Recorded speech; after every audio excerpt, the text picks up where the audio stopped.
آسانی ہو جائے گی۔ میرے بزرگوں اور ساتھیوں، مذہب جس قوم کے بھی پاس ہے اس کا مقصد یہ ہے کہ وہ انسان کو رب کے ساتھ تعلق جوڑنے کا پیغام دے۔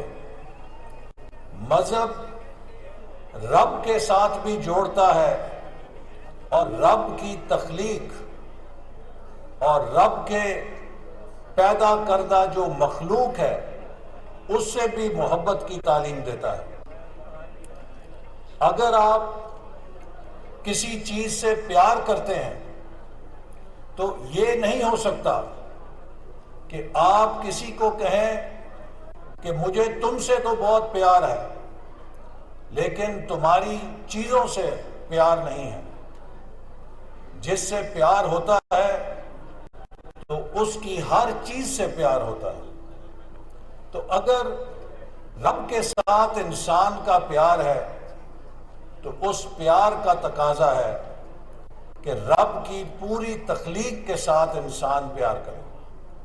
اسی لیے ہر مذہب کے اندر اس کے جو بھی پیغام دینے والے تھے انہوں نے محبت اور بھائی چارے کا پیغام دیا ہے۔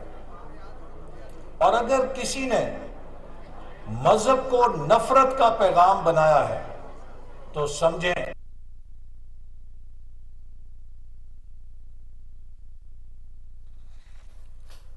وفاقی وزیر منصوبہ بندی و ترقی احسن اقبال ننکانہ